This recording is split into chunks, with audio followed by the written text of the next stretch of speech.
Welcome to the Terrible Podcast with your hosts from SteelersDepot.com, where you can find all your latest and greatest Steelers news. It's Dave Bryan and Alex Kozora, always lit, talking Steelers. And now, here's Dave and Alex.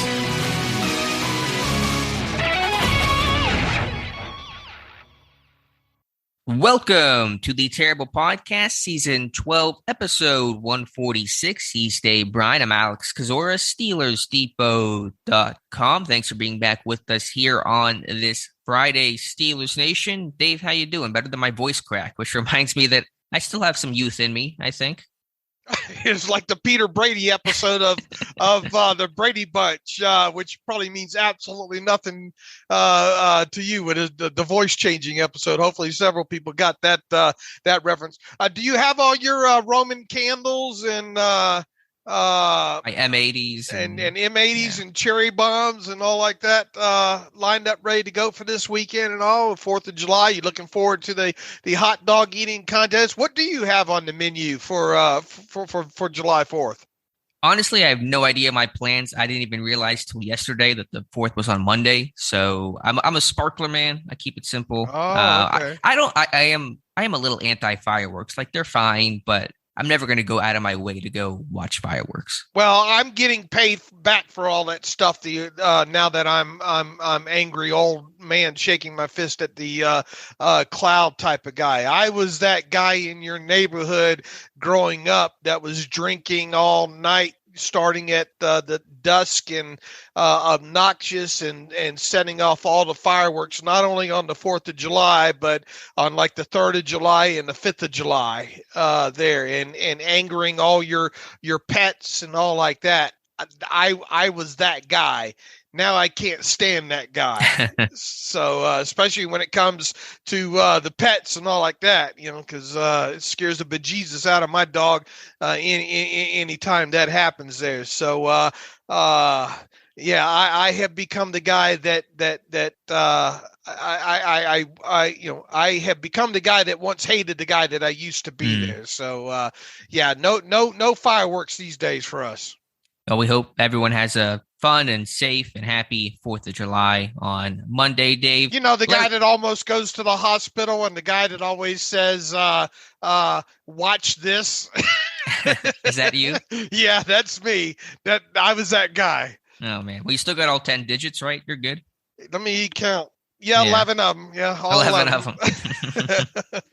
Again, hopefully everyone has a happy 4th of July. One person that's very happy right now is Larry Ogunjobi to be in Pittsburgh. He had a recent interview on Sirius with Jim Miller and Pat Kerwin on their Moving the Chains podcast and talked about wanting to come to Pittsburgh. Mike Tomlin gave him a very solid pitch overall, and he's happy to now be a Steeler. Yeah, absolutely. That ended up being a pretty good interview and a little bit of revealing overall. The funny thing about it is I thought, within a couple of 3 days of him signing, I thought we would have got a media session with him, even if not us particularly, but the media in general would have had, even like a Zoom conference, if you will. But no such thing has happened to date. So this was really kind of his first radio appearance, at least that I know of, or media appearance since signing with the Steelers. And, we've had kind of these questions about him, how's his health and everything related to that. We didn't get a lot of overall info about the injury, and I'm still not 100% sure what it is, and I don't know if Dr. Mel is going to have maybe her terrible take on Sunday about it or not. But just kind of digging through it, I think the general consensus has been like it's a Liz Frank joint or something along those lines. I mean, obviously it was bad enough that he needed surgery, and whatever he did have done, it ended up resulting in him failing the physical with the Bears back in March. It sounds like whatever it is that he's still going through the process of rehabbing it, and that the plan is for him to be ready when the bullets start to fly. So I think it's too early to kind of speculate. Is this a guy in Larry Ogunjobi that at the end of this month, hey, it's the month of July, by the way, and right. That means training camp starts, 4 weeks right around in there, I guess. And is it too early to talk about a guy that could potentially start off training camp on the active, what they call the active PUP list? I mean, I suppose, but I don't want to read too much into what Larry Ogunjobi said during that interview, because he didn't reveal all that much other than saying that the plan is to continuing rehab and rehab is going good and all like that. But I think the biggest takeaway is that he's not 100% recovered from whatever he had done. Right, and that is important and good information to know, but obviously he did pass a physical, so Pittsburgh was seemingly comfortable with where he's at medically, and he still has a couple weeks to get healthy. And so, but that was the issue. We talked about the two issues whenever Ogunjobi was coming in for a visit that may have prevented a signing was the health aspect and the money aspect. Obviously, they figured out the money aspect, and we'll have to see on the health. And so, it's hard to gauge because we don't know exactly what the injury was, but it did happen back in January. And so You'd like to think by the start of the season, he'll be good to go.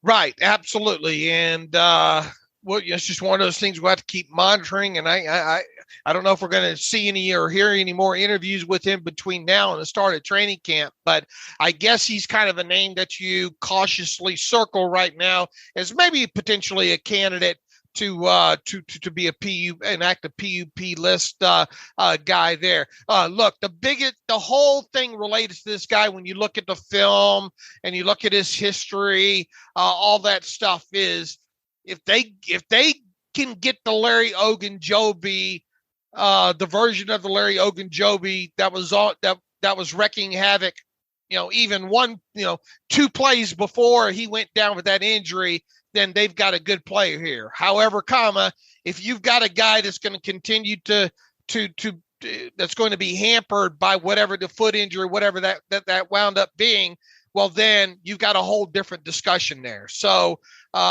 his tape, obviously, these last couple of years has been really, really good. I know the narrative right now going around, and maybe our own Jonathan Heitritter, next week or whatnot, can take a deeper dive into this. And I think this is a result of people doing PFF scouting, is people saying, yeah, but he sucks against the run. And in the 200 or something plays that I watched on him, Alex, the main thing, my main takeaway from Larry Ogunjobi against the run, which I think might have hampered his PFF score, was some missed tackles. All right. And obviously missed tackles is a big thing, but I think that's something that you can clean up a lot easier than, anchoring and filling gaps and doing all the other necessary things that go along with it. I guess you could kind of liken it to, Deontay Johnson and drops, Mm-hmm. Deontay Johnson's a great route runner, can get separation. Just, oh man, if only he could get rid of, completely drive down those drop numbers. Well, I think it's kind of the same thing with Larry Ogunjobi. I think positionally, from a technician standpoint, I think he's fine against the run. I just think that when it comes to some of these, last year specifically, the missed tackle thing, I think that's where the issue there is. And I wonder if a guy like, maybe a Jonathan Heitritter can and I know Jonathan listens, so I know to jump right on this, but maybe that's just some aspect that Jonathan can take an objective look at it, like 4 games from last season, Ogunjobi's best and worst, maybe on, PFF listings, and then see where the truth is in there. Yeah, his run defense style is a little different, and he talked about that in the interview, that he, mentioned his first step quickness being kind of the key to his success. And he's actually said, a little revealing, that the Browns didn't really use him in that sense, and he got to play that more penetrating gap shooting role in Cincinnati last year. Now, Pittsburgh, obviously they're long gone from the old school days of Aaron Smith and Brett Kiesel and 2-gapping, 90% of the time, and they're going to 1-gap and get upfield and get penetration a lot more. There's still going to be some of that 2-gapping there and taking on blocks, obviously, but I think it'll be a good combination overall and a good fit in Pittsburgh's system that is going to be versatile and probably play him, a little bit 3-tech, 1-tech, a little bit, maybe out closer to the tackle, 4-eye occasionally as well. But I think that scheme versatility that Ogunjobi's been a part of and the skill set that he has, it allows him to play a bit up and down the line. I still don't think he's that traditional base end, and he's going to be more of an interior guy than someone who's going to play out, outside shade on the tackle. But I think Pittsburgh's system of getting upfield, getting penetration is going to suit him well. 700 snaps too much? Not enough? I mean, it depends on the health a little bit, I guess. I mean, I assume, again, by week 1, he will be good to go. I mean, out of a, 1,100 snap season, I mean, how many snaps total are we trying to base this off of? Yeah, probably, a normal season is anywhere between, I think, 1,000 to 1,100 total defensive snaps, right, on a regular season? Yeah, last year was the first year in the 17-game season. The defense had such bad numbers that was a little, I'd have to go back and check some of those. But yeah, let's just assume 1,100 or so. That's maybe in that 600 range, but I'm more interested. So that feels a little high?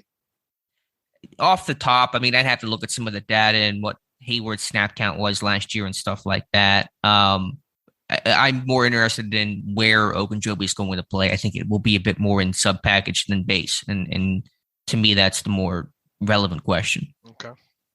But anything else that he said in that interview that caught your attention? Obviously the Mason Rudolph being one, I don't know if he went out of his way. It felt kind of calculated. I don't know. Maybe I'm reading too much into it, but reading off the guys that have reached out to me, what did he name? Like Cam Hayward, T.J. Watt, Highsmith, Mason Rudolph. I mean, one of those is not like the other. Right. We're playing Sesame Street here. One of these things is not like the other. One of these things don't belong. That was kind of quite interesting there. I don't know how contrived that was, but it certainly made for a nice, quick story about it there overall. But, just a general takeaway that, everybody's reached out to him, been great. He talked about how Mike Tomlin kept it real with him while he's going to keep it 100. Ogunjobi says he just kept it real. I think that's the best way to describe it. He's just a real dude. He's not going to play with you. He's not going to mess around. He's going to keep it 100. And I think that's really important, especially in this league, having somebody that is just going to talk to you like a man, tell you what it is, and we're going to build a relationship organically. None of the fluff, none of the this and that. Let's build this as men and organically and see where this thing goes. So once again, I'm excited. And I think, that along with, talking about his quickness and him talking about how he grew up a Steelers fan and how it's interesting that he's played for 2 other AFC North teams prior to playing for the Steelers. Not a hugely enlightening interview, but I think we know a little bit more about him than we did, prior to him being on Moving the Chains. And you got to respect Mason Rudolph for reaching out, because that's kind of that weird elephant in the room. If you hadn't had that conversation, this dude shows up to camp and I don't know, you might just get some weird tension over it. So, I appreciate and respect Rudolph for making that call. Yeah, absolutely. Look, I don't know why such the hate towards this kid. I mean, I have a feeling it all circles back to the whole, context, how the things he was said right after he was drafted and how Roethlisberger reacted to it. And, it's just, kind of gone from there. I mean, the guy, as far as I can see, is a stand-up guy in Mason Rudolph. I just think he was in a very bad position, coming in on the tails of a Hall of Fame quarterback and being that guy that was viewed as, trying to force out the old gunslinger and the gunslinger having kind of the attitude toward him, right out of the chute. Then obviously not becoming the future of the franchise, or someone you could say is going to be a franchise quarterback for the team. Obviously has fans in knots that way there. I just never and then fast forward to the things that happened in Cleveland there and all that kind of stuff there. I just have never understood why the kid gets so much hate, overall, and it is what it is. And look, it's only a matter of time before he's out of Pittsburgh, whether it be via a trade prior to week 1 of this season or after the 2022 season has been completed there. So, but it was good that, and I maybe Larry Ogunjobi was having fun with Mason's name being one of the first ones out of his mouth there, but good on Mason for reaching out to Larry Ogunjobi. For sure. And speaking of Rudolph, according to Jason Lockenfor, everybody's favorite yesterday, said there's not a robust trade market for Rudolph, which is to be expected. And I think really the best path for him to have some value is for a team to lose a quarterback in camp, and that may create demand to get a late round pick for him. I mean, that's not surprising. My thought all along, since the moment Kenny Pickett was drafted, well, really, I think after Oladokin was drafted, was they could potentially deal him off, and maybe for as much as a fifth. And things happen during the offseason and during the preseason. And if a team gets in a situation where they're staring at their veteran going down, and maybe they have a young kid behind them or an inexperienced kid, and maybe they think that they've got a roster that compete, why wouldn't you at least go after a guy that's got some game experience that maybe you can win a few games with in Mason Rudolph?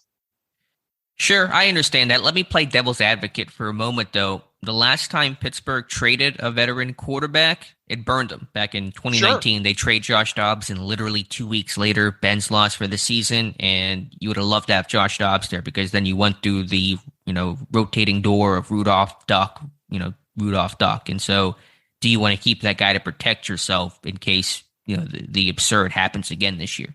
Yeah, but they're going to have a little bit better, not a hugely better idea, but a little bit better idea of what Oladokin is later on. Hopefully this is going to be a situation where he can get into some fourth quarter of some games, in all 3 preseason games. Look, point taken. It's not like it's crushing you from a cap standpoint to carry Mason Rudolph in that $3 million salary. So do you sell him off for a bag of footballs? Right, because I promise you, this team does not want any chance, any remote possibility of Chris Oladokin having to play this year. And hypothetically, if you trade Rudolph, Oladokin's the number 3, the number 2, and the number 1 goes down. Oladokin's now 1 snap away. I think this team has some recent wounds of what happened in 19 that Mike Tomlin's not trying to replicate. Now, weren't they that in 19 they were trying to go down to 2 quarterbacks, though, right? They were, right. Whereas this time you'd be going, now call Oladokin what you would, but if you did deal Mason, you're still probably going to keep 3 quarterbacks on your 53. Well, you could keep just 2, and then Oladokin maybe on the practice squad, but functionally he's the number 3, and if a number 2 goes down, then of course he gets elevated. So I just think there might be some concern there of let's not go down the same path that burned us so badly a couple years ago. Unless Oladokin just lights it up during the summer, I don't think you just ship Mason off for a 7th round pick and a bag of footballs. I think the line in the sand is maybe that 5th round pick. I don't think anybody in their right mind is going to give you more than a 5th for him. I think 5th is the potential max. But if you like Pickett's progress during the summer, if you're fine with what Trubisky's doing, and if Oladokin gives you any signs that you can do something with him, and if you have a team out there that suffers a quarterback injury and is willing to give you a 5th next year, I think you look hard at that. Sure. No, I think a fifth is hard to turn down, and I think the pros of getting a fifth versus the cons of 2019 scenario playing out, it's going to be too hard to ignore. But what if it's not a fifth? What if it's a sixth or a seventh? What do you do then? Because there were so many parallels. Because in 19 you had the veteran, which was Ben, and so we'll call Trubisky Ben. Obviously not the same caliber player, but like the more veteran type guy. Your tongue. Yeah, I'm going to get a lot of hate mail for that one. You had the rookie pick, so that was Rudolph in 19. Or was that his second year, but basically essentially a rookie, and then Pickett, and then you have the late round guy who might catch fire with Duck in 19 and that will Doken. And so I think this Steelers team might have that 1,000-yard stare of, do we trade this veteran quarterback there and take that chance? Sure. I mean, I can see that being, quite a discussion. If something along, look, we're not to that point where they've probably been offered a fifth, but and things happen, and look, you just hope that you don't lose the quarterback during the offseason. I don't think anything will happen until at least you get out of that last preseason game, and there's a little bit longer break, now between that preseason game and the actual week one on top of it there. So now if somebody comes to you in the meantime, early in training camp and says, well, we lost our quarterback, we got to, we'll give you a fourth. Well, then I think that's a different type of discussion. But other than that, I think you're waiting until you get yourself all the way through 3 preseason games and see the health of your team overall before making any decisions outside of that.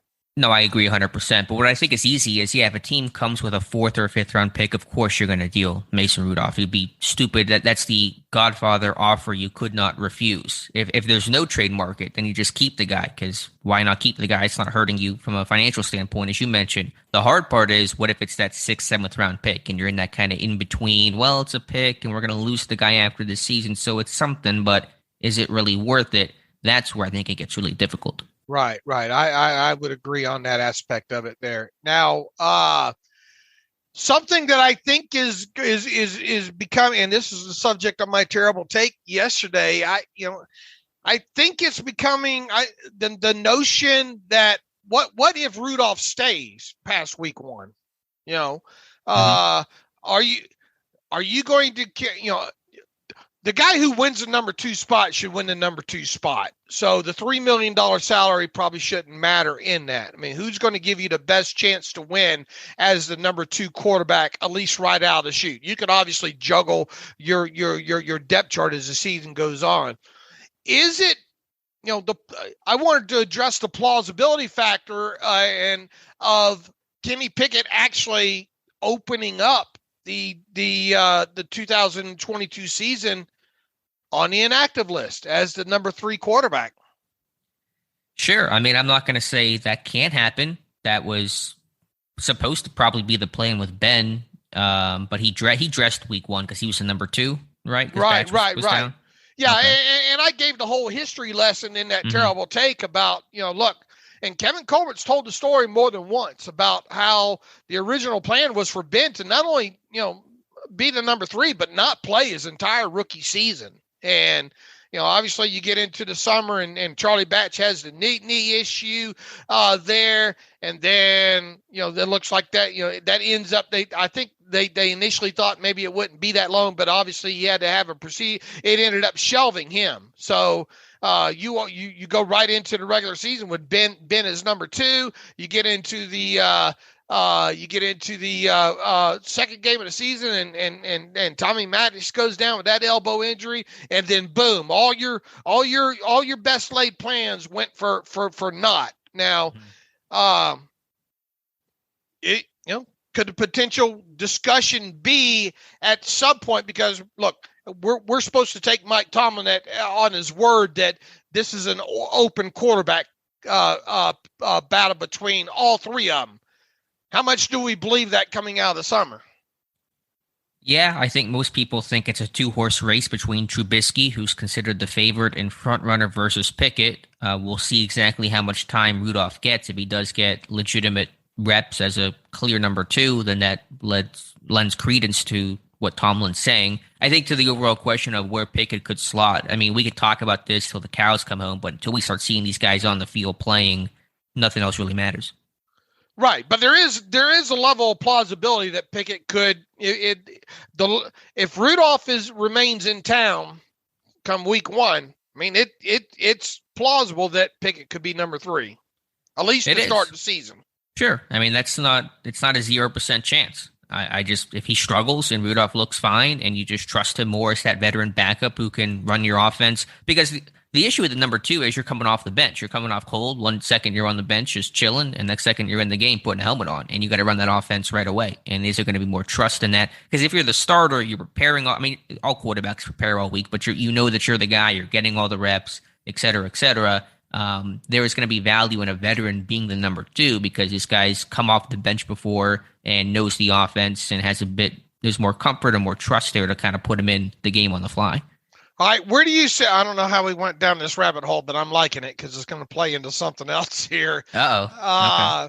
At this point, what chance, barring injury, and that's a huge qualifier, but barring injury, what chance do you give Kenny Pickett to open the week 1 as the team's starting quarterback at this point? Like I said, it's really hard to gauge because I've yet to see this guy take a snap. But to answer the question, I mean, I'll say 20%. I really don't know how to best gauge a number on it, and please don't quote me on anything like this because I just don't know. But I mean, the point I'll make with the 20% is there is a chance. I think it's a relatively small chance, but it's not 0. I would put it less than, of course, taking the injury aspect out of it, I would put it at less than 20% chance at this point, personally. Okay, so you're about me, though. I'm 20%. You're roughly 20%. I would say maybe I'm about, 12%, 10%. I just don't think it's going to happen. And why is that? But I just don't think it's going to happen. I think the plan is for Trubisky to be that guy, and if he doesn't get injured, barring Trubisky just totally crapping the bed throughout training camp and the preseason, I don't see it. So, what about? I don't understand. With Trubisky being the starter, I mean, how does that influence Pickett being the number 2 or number 3? No. I'm talking about Pickett being, what percent chance are you giving Pickett to be the starter? Oh, I'm sorry, to be the starter. Oh, I'm sorry. I thought you were talking about number 3. No. I'm sorry.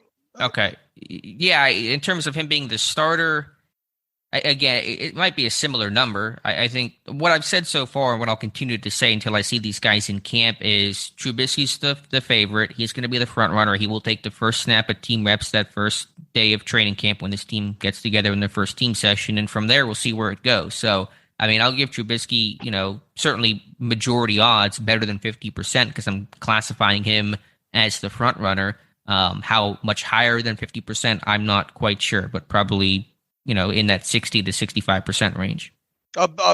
Okay, so you're actually giving Pickett what, 35, 40% chance of being a week 1 starter? Barring, yeah. To me, the only way it happens is that Pickett starts the season as the number 1 is if something happens to Trubisky injury wise, or he just is just awful throughout training camp and the preseason. Yeah, I mean, I don't like putting numbers on it because I don't know what the difference between 60 versus 65% looks like. All I know is that I think Trubisky is the front runner. I think he is the most likely guy to be the week 1 starter. But I think obviously there'll be a competition, and it's not impossible for Kenny Pickett to jump him because Trubisky could look bad. I mean that's a plausible scenario that's happened before quite a bit in his career, and I think Pickett will have a good understanding of this offense and pick things up right away. So it's an open door. All right, one thing, and I had a post that's up on the site this morning, and it's a byproduct of something that Adam Rank of NFL.com put in one of his posts on the Steelers just a few days ago there. It ends up, obviously, you can't trust all the information that's out there. You drill the stuff down, you find some errors there, at least what I think was errors on his part. Adam Rank wrote that there have been just 7 quarterbacks selected 20th overall or later who actually started week 1 of their rookie season since 2015. First, I think he's got the 2015 wrong. I think that should actually say 2012 in his article. He went on to write. He said, now some of them, Dak Prescott, Derek Carter, and Russell Wilson. Obviously, Russell Wilson didn't fall in that time range from 2015. He was drafted, before that. He said ended up being pretty good, but it's reasonable to expect Mitch Trubisky to get the job to begin the season, even if it seems like a matter of time before he's replaced by Kenny Pickett. So looking at that, I wanted to drill that data down some. I wanted to double check it because something didn't sound right there. And as it turns out, I think he's got some of his data wrong there. Even going back to 2012, I think there's only, didn't we determine that there was just 6 quarterbacks in total and not 7 the way that he had mentioned there? Yeah, I've only been able to find 6 under the criteria that he laid out. Right. The same with me. Now I said, I wonder if we took this back 20 years, how many quarterbacks we would find 20th overall or later, drafted 20th overall that made a week 1 start as rookies. I don't know what I think I thought in my head I was going to come away with a list like 20 that I was going to say, no way I'm writing about that tonight. You were kind of hoping for that. Yeah. Well, the list, Alex, at least drilling it down, and thank God for Stat. If you guys listen to this podcast and like, I don't want to call it easy reference because you got to learn how to properly use the drop down menus to drill it down. But if you can learn that, StatHead is just absolutely fantastic. You can almost drill almost everything down to get things that you're looking for there. And I was able to drill this down. But over the last 20 years, dating back to 2002 NFL draft, quarterbacks that were selected 20th overall or later that went on to start the week 1 game of their rookie season, 8 of them, Alex, just 8. I thought I kind of in my head, I kind of envisioned that number being higher than that. And here are your 8 quarterbacks: Kyle Orton, Andy Dalton, Brandon Weeden, Russell Wilson, Geno Smith, Derek Carr, Dak Prescott, and Deshaun Kaiser. Now, once again, these are quarterbacks selected 20th overall or later. And so don't send me any kind of nasty emails saying, yeah, but naming other quarterbacks who were drafted earlier in the first round. This is 20th or later overall there. Andrew Luck started week 1. Right. I mean, you can look back to last season, right? Mac Jones and Lawrence and Joe Burrow starting does Wilson and all like that. Anyway, half of these quarterbacks got the week 1 job because of injury, or in the case of Andy Dalton, I think I created a word last night. Disgruntledness. Is disgruntledness a word? It sounds like one. Disgruntled. Hold on. Disgruntledness. Let's see if I can find. No, it might be a new word. That sounds like a new word you would have come up with. So I'll submit it to Webster's. All right, do it. Maybe that will be my 1 mark on life that I'm remembered for here. That was the year that Carson Palmer said, "The heck with y'all. Trade me or cut me. Whatever. Deuces. I'm out of here." Well, they had drafted Andy Dalton in the second round. I think a lot of it they were Carson was unhappy with them drafting him, and I think maybe wanted a longer extension, whatever. But 3 of those quarterbacks got the job because of injuries ahead of them. I think Kyle Orton was one of them. Geno Smith was one of them because Sanchez got injured, I think a shoulder injury during that preseason. And the other one obviously was Dak Prescott, right? Because Tony Romo suffered that compression fracture to the L1 vertebrae in his back during the team's third preseason game there. So, and then you have Dalton starting because of essentially Carson Palmer's not playing there. So 4 of them due to injury / disgruntledness, and the other 4 won the jobs outright. Those other 4 were Brandon Weeden, Russell Wilson, Derek Carr, and Deshaun Kaiser. Now, 2 of those 4 were Browns. Yeah. Which isn't really winning a job if you're doing that. Yeah. What? Tell them what they won, Johnny. Not the steak knives, not the car. You get fired. Yeah. What was the 3 things? It was steak knives. It was a car, and Turtle Wax, right? Is that what it is? Okay. Wait. What the 3 things that you win on? What?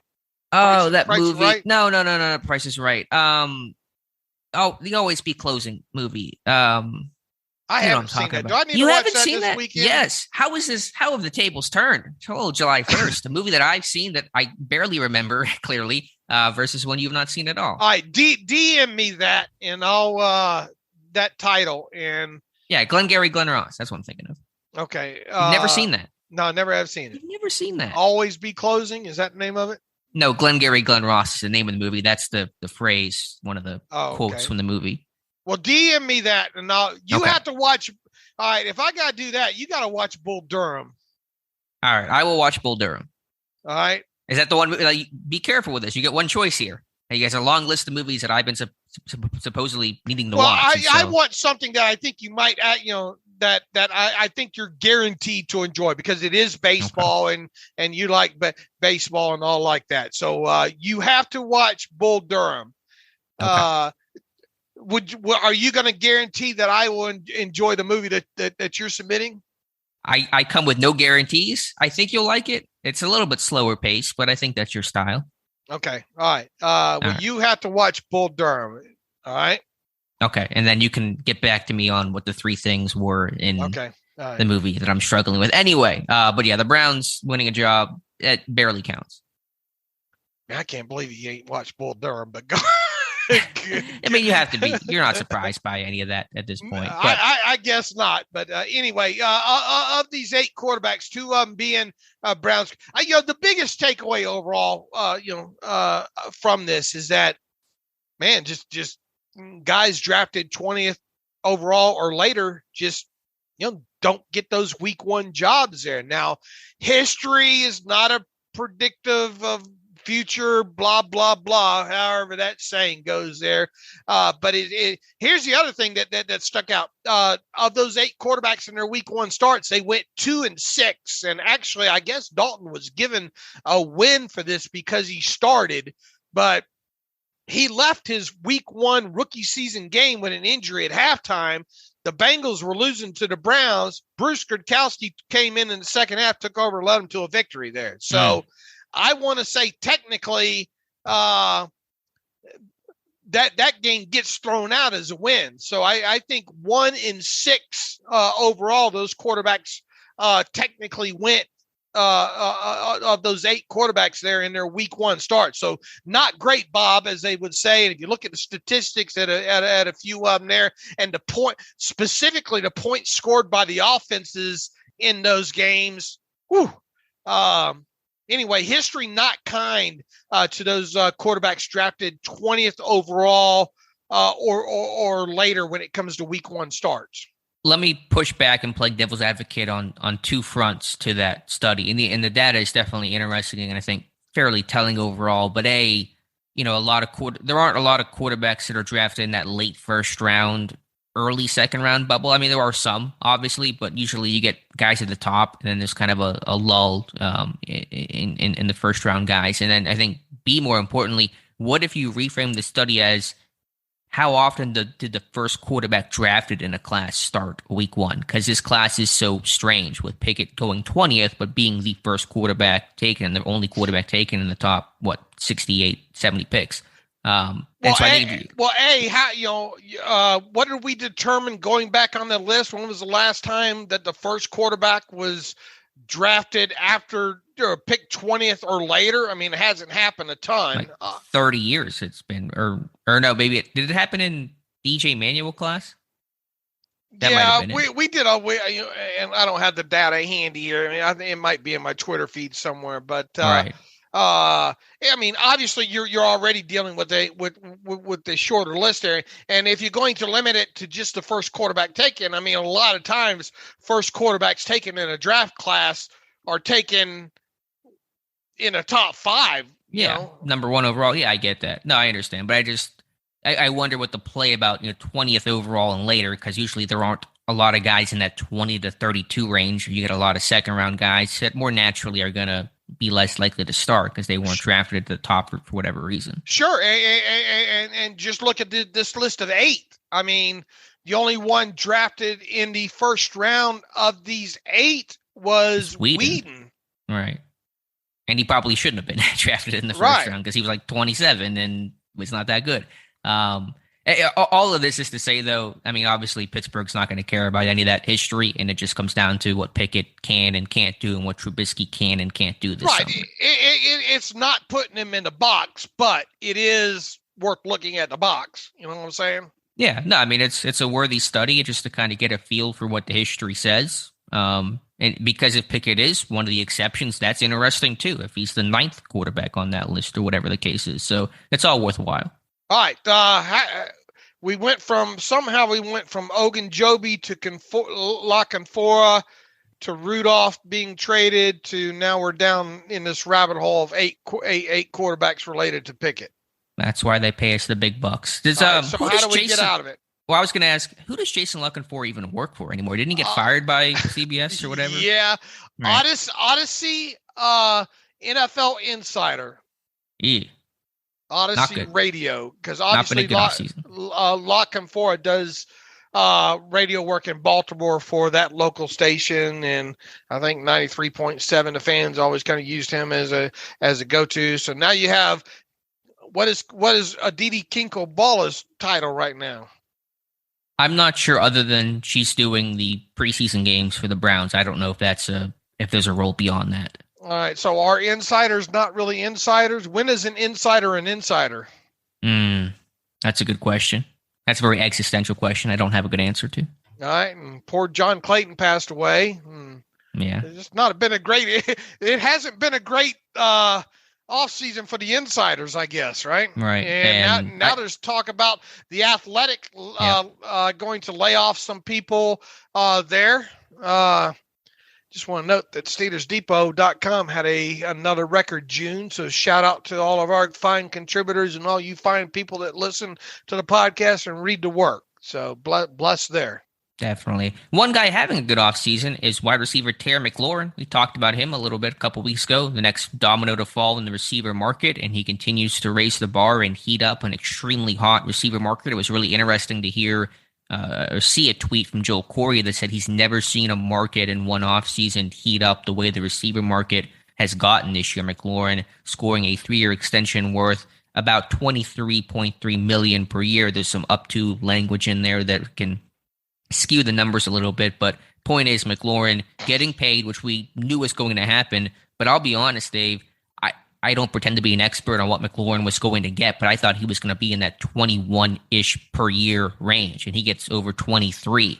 And so that to me was a surprise, and certainly does not make an extension or a potential extension with Deontay Johnson any easier to happen. Well, do you remember back to that Senior Bowl and that guy, some of them routes, and even on, I think, in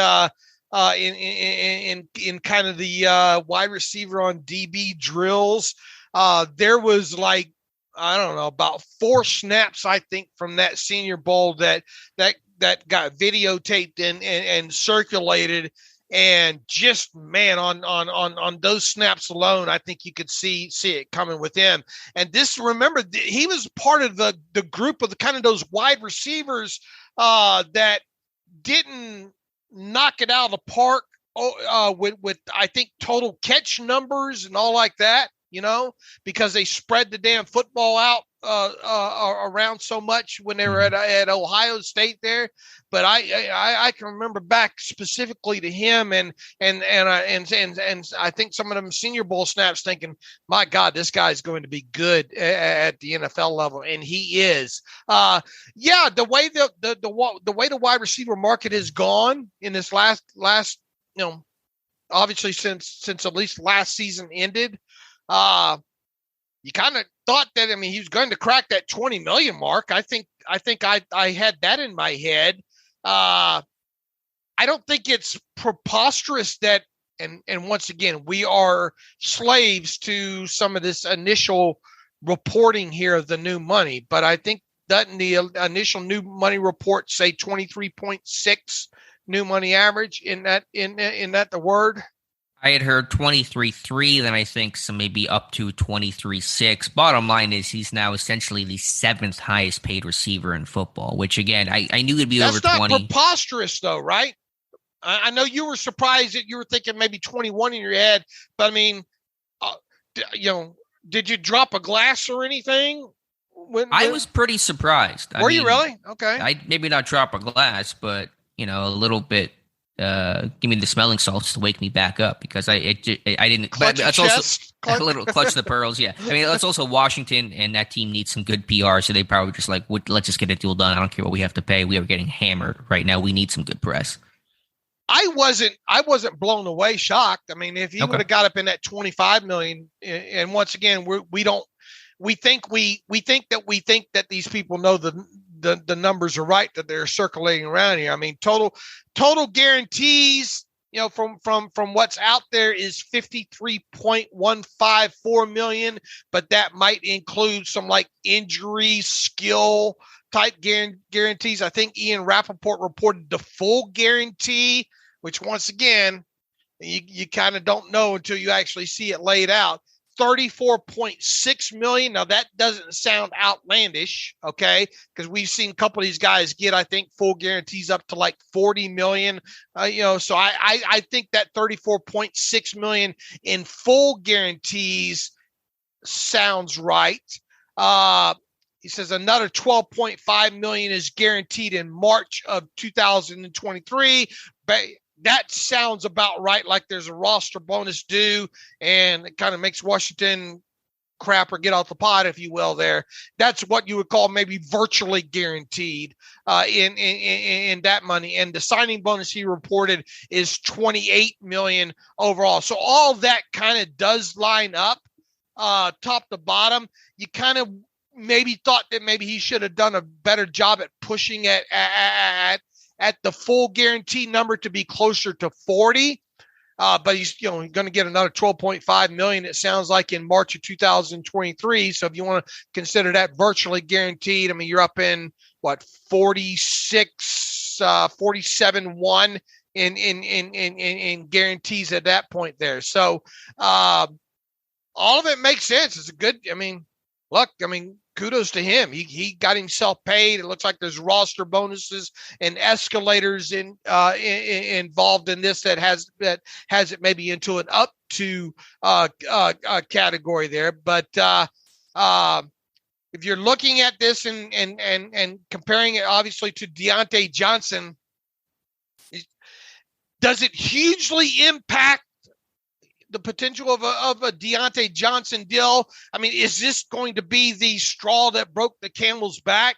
No, I think it's just another deal, but within that it is another deal, that you have to look as it's another house in the neighborhood that is sold. You see what I'm getting at? Right. And to me, it's a little bit more important. And I agree. It's not going to make or break contract talks, but Mclaren and Johnson have such similar career arcs, both, same draft class, 3rd round pick, very similar production overall. So prior to the Mclaren deal, we were kind of talking Deontay around at least 20, but what were you thinking, 21? Yeah, 21.5, 20 to 21.5. I don't think I'd drop my glass at 22, right around in there. But do you think this deal now raises that bar? Because Johnson's going to say, listen, I got very similar stats. I am pointing to this deal right now if I'm his agent. Right. right now. I'm saying, see there, same draft class. Yeah, I have lower yards per catch, and but look at the look at what I was having to deal with there. These first 3 years in the league, yada yada. Yeah. So, and the routes that Pittsburgh asks him to run, they ask him to run short. Like, that's not Pittsburgh, so they can't use that against them. It'll be harder to do so. So I think this deal would have an impact because it is so comparable to where Johnson is at. Yeah. So it is Johnson's price, and I go up to because Johnson, his agent's going to say, "We'll top this deal." Mclaren got paid. Right. Well, I want 23.7, 24. I mean, so I think this thing actually could have a negative impact just because of how comparable the two players are. Well, if I'm his agent, look, his agent should be fired if he signs for less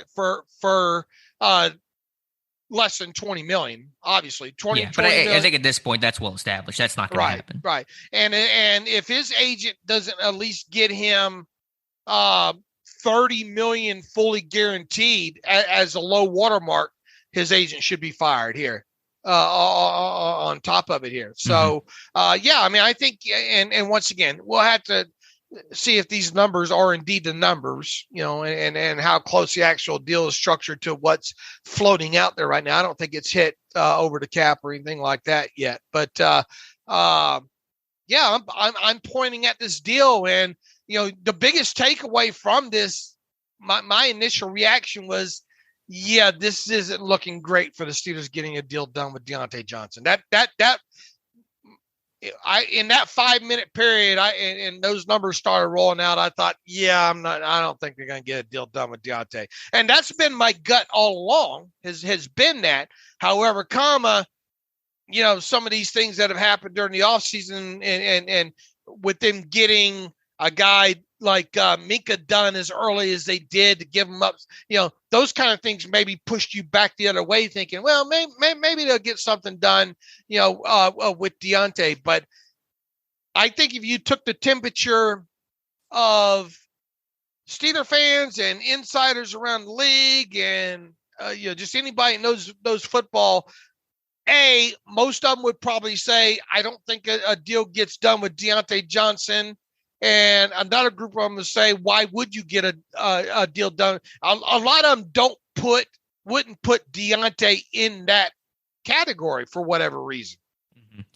I'll be honest, Dave. I've been in the camp for most of this offseason, obviously not guaranteeing it, but being more optimistic than most Steeler fans that the deal would get done. And I think it's still possible. But the McLaurin deal and seeing the numbers on it put a knot in my stomach, and was the first time I took a step back and said, whoa, this thing just got a lot harder, and this thing really might not get done. And so to me, this was a pretty important moment.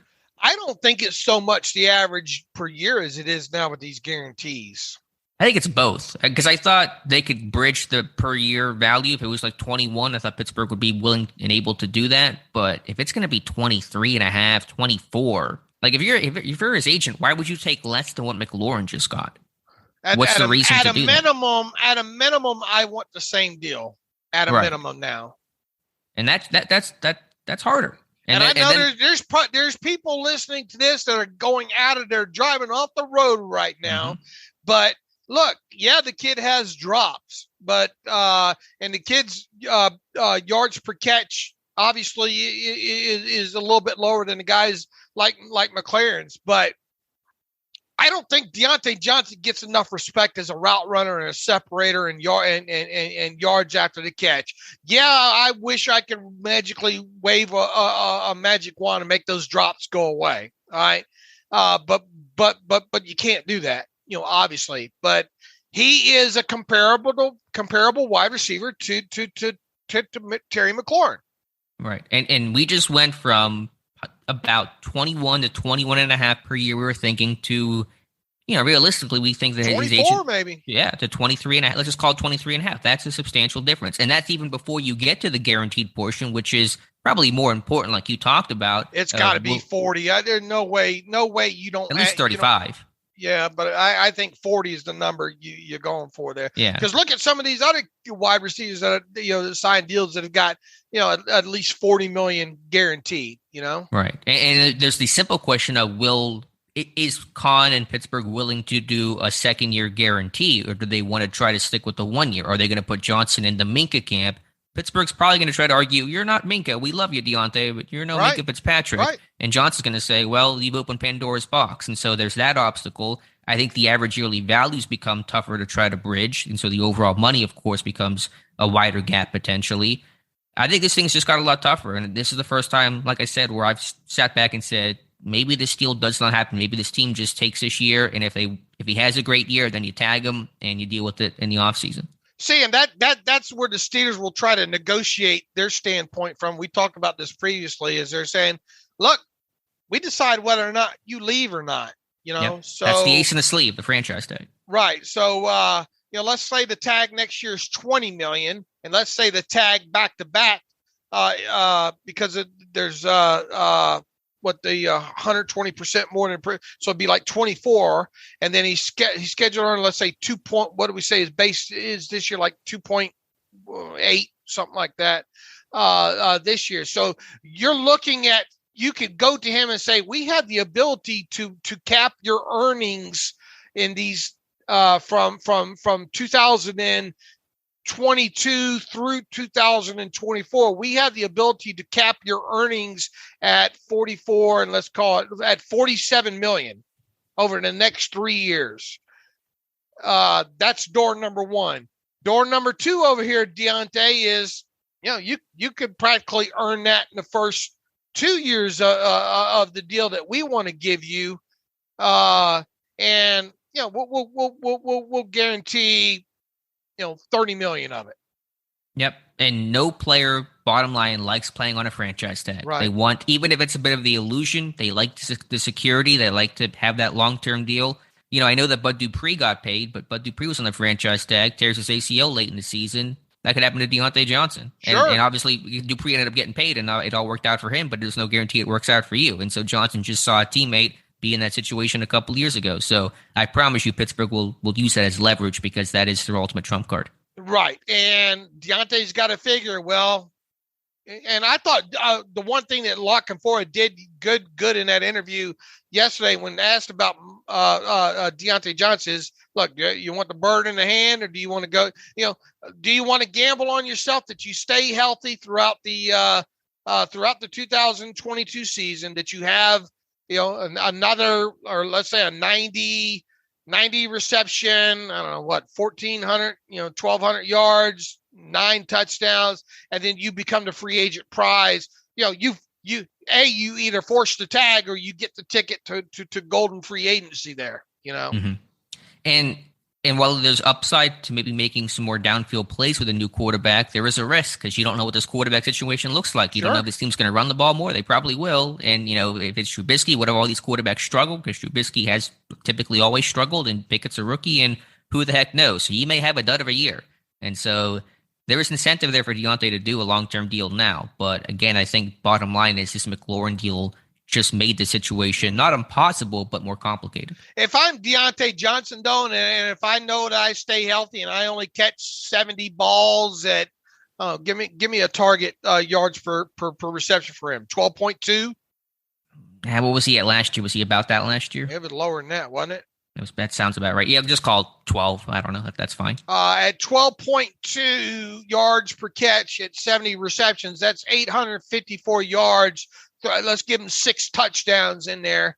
I mean, obviously that's not going to get him probably any Pro Bowls or any All Pros. But if he can put that up and stay healthy in the process and go into free agency, somebody's going to pay him because of what he's got on tape as a route runner and separation and all like that.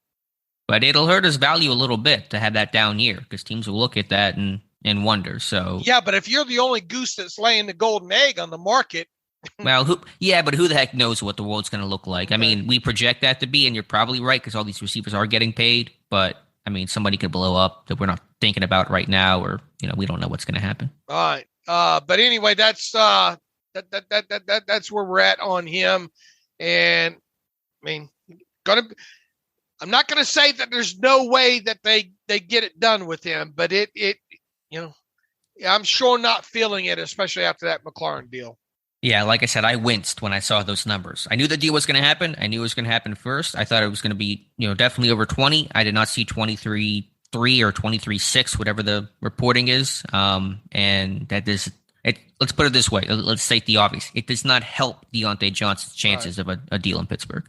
Right. But once again, it is just another deal, though, Yeah, but this is the one I was really looking towards. Like, you could argue if it's a DK Metcalf or Cooper Kupp, obviously, or Mike Williams, or different styles or different numbers, et cetera, et cetera. These guys, to me, are pretty close to the hip overall in terms of their career arc in view. Okay. But we'll see. We'll see what happens. Obviously, Pittsburgh can still pay it if they want to. It's not that they financially can't do it. It just is there a willingness to. Yeah, to me, it's more. I think they're guaranteed more so than the average yearly value.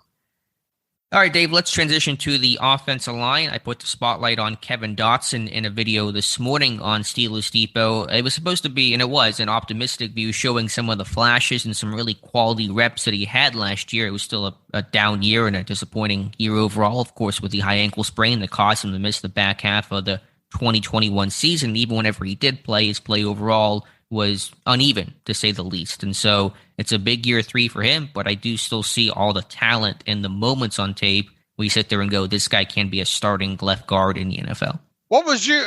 Did you learn anything new from it? No, not really anything new, but it is always good as a refresher to look at some of the highlights and say, whenever this guy puts it together, he has all the tools, the size, the burst, the strength, the anchor, the technique whenever he plays with it correctly. The traits are all there. Can you find that consistency? Of course, can you find the good health? Dealing with another new offensive line coach, that's not going to help matters, trying to learn what that guy wants to teach you. And I think Meyer has some fairly different views, especially in pass pro compared to other guys. But it's really just about putting it all together. How big a gap is between him and Kendrick Green? To start?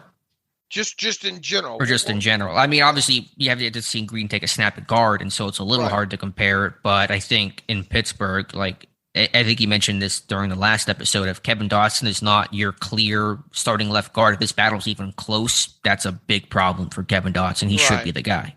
Right. Okay. So you can check out that video. Just, I think, he's got some clips where he looks like, especially in pass protection there a few times, forget some of the stuff he did in college. I'm talking stuff in a Steelers uniform. There's some snaps that makes you look like, man, was this guy a first rounder? Yeah. Some of the dancing bear, the feet moving and the arms moving. There is a little bit of fantastic tape already of him, in my opinion, at the NFL level. His rookie. Go ahead. You don't see it consistent enough, Yeah, I think it was his rookie year. I believe he went against DeForest Buckner, and he was awesome that game. And, haven't been able to really consistently recapture that magic since. But, yeah, offensive line play, it's not about 5 snaps at a time. It's about playing 70 quality snaps a game. You're not going to win every single rep, of course, but you need to have that overall steady, even play. Dave, I want to talk about interesting article from NFL.com's Nick Shook the other day. Has an article trying to predict and suggest a first-time Pro Bowler for each team. And so for Pittsburgh, he landed on Pat Freiermuth, which I think is a solid choice. But do I really think Pat Freiermuth's going to make the Pro Bowl this year? I think he'll be a good player and really valuable in Pittsburgh. But when you're competing with Mark Andrews and Travis Kelce and even now Mike Gesicki, I think that's a tough one to sell. So do you think if you had to choose a first-time Pro Bowl suggestion, would it be Freiermuth like what Shook said, or would it be somebody else? Yeah, that's a great question there. Could Freiermuth have a quote-unquote Pro Bowl season versus him actually winning, getting the nod, I guess? Because we all know it's a popularity contest, right?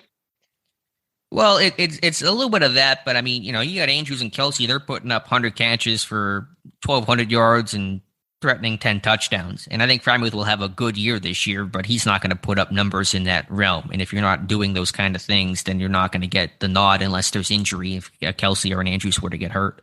Freiermuth, if he puts that blocking together and he stays and he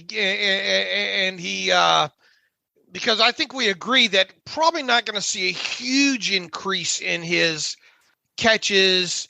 We hope to see an increase in his yards per catch, and all. But I just think in overall catches that I don't think we're going to see an increase. I think we could come away from the 2022 season saying that they had that Freiermuth had a Pro Bowl like year. He just didn't make the Pro Bowl.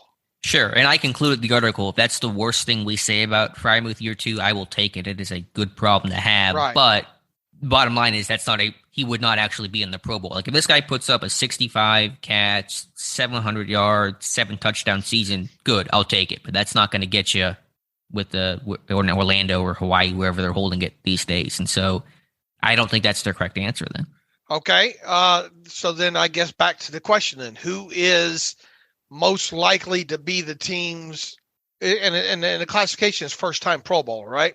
Yeah, somebody who has yet to make a Pro Bowl in their career before. And I wrestled with this one. So some suggestions were Akella Witherspoon. If he has some big interception numbers, I think it's possible for him to kind of be because you got to think about it from a number standpoint and what kind of catches the attention of fans and voters and stuff like that. Someone suggested Miles Jack because I didn't realize he'd never made a Pro Bowl before. Never did in Jacksonville. So he puts up a lot of tackles. I could see that happening. Those to me seemed like the 2 best names to suggest right now. What about Deontay Johnson? Well, I guess technically those guys have already made it because they came in as replacements last year. So Harris and Johnson would not count in this, even though they weren't initial guys. They went last year. Man, Kevin Dotson, as good as Kevin Dotson of the season that Kevin Dotson could have, still probably wouldn't get enough recognition. It'd be like the old Ramon Foster, right? Right. I did mention James Daniels because he's yet to make a Pro Bowl. And I think that's the guy that could, because he got, a little bit more notoriety. He got some money that might capture attention a bit more.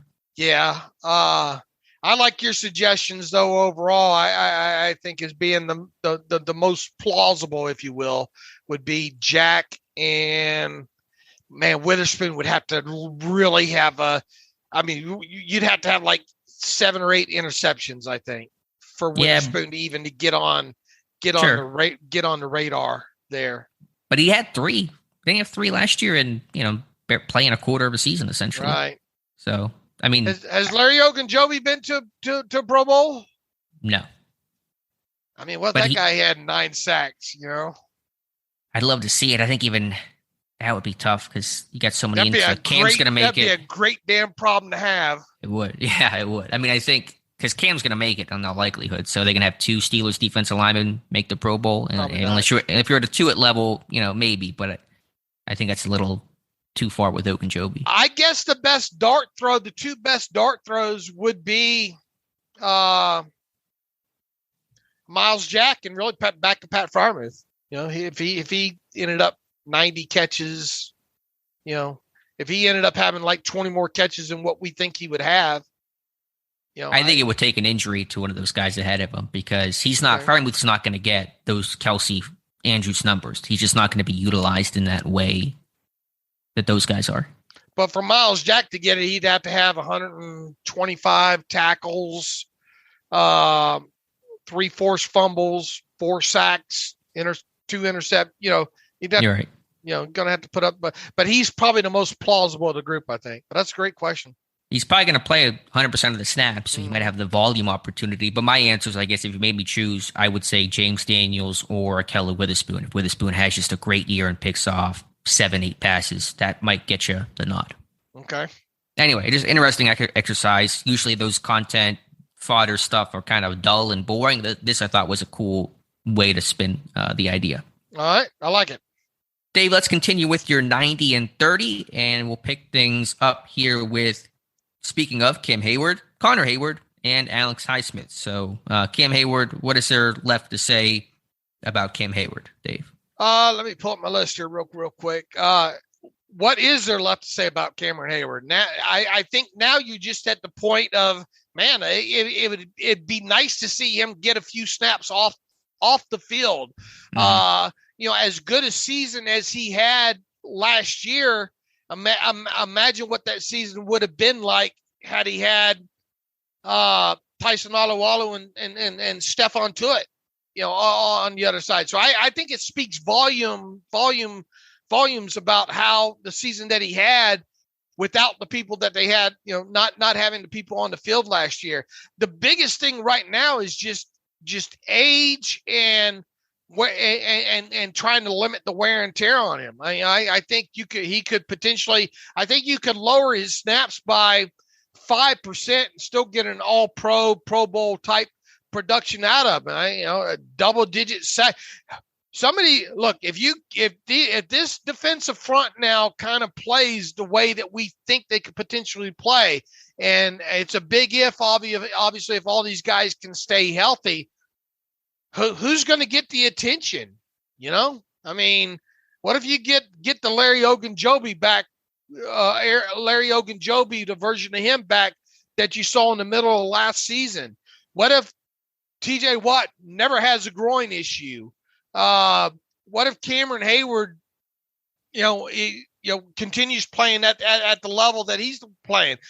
And I know it's a lot of what if 2020 Tyson Alualu walks through that door?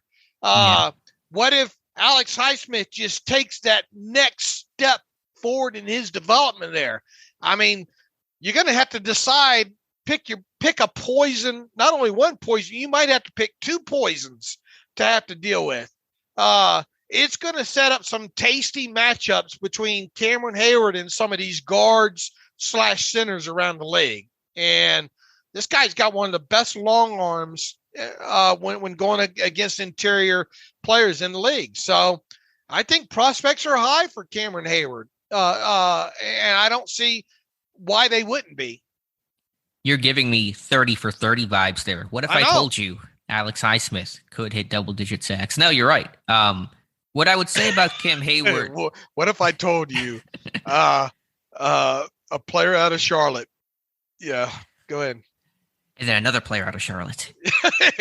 Two of them now. What I'll say about Hayward is, listen, everyone knows he's a great player. He's a stud.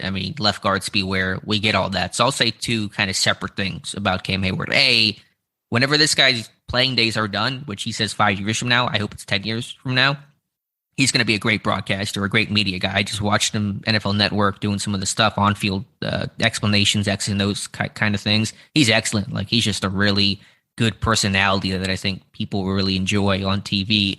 And then B, this is going to be sacrilegious, especially for the older Steeler fans, to even suggest. And I'm not saying it's going to happen by the end of this year, but is there any scenario in which by the time Cam Hayward's career is over, that he's viewed as equal or even better than Green? Is that even a thought? Because this dude has been so darn good in a Pittsburgh Steelers uniform. Here's the problem with that. I think there would be the newer generation. I've reached the age now where Joe Green's a mythical kind of figure, He is to me, for sure. Whereas that's what I knew growing up, and for me, for you to put Cameron Hayward in the same sentence as Joe Green is kind of sacrilegious. And I know, that's why I said it. Yep. And it's no disrespect to Cameron Hayward, he's going to have to put some rings on his fingers first. Yeah.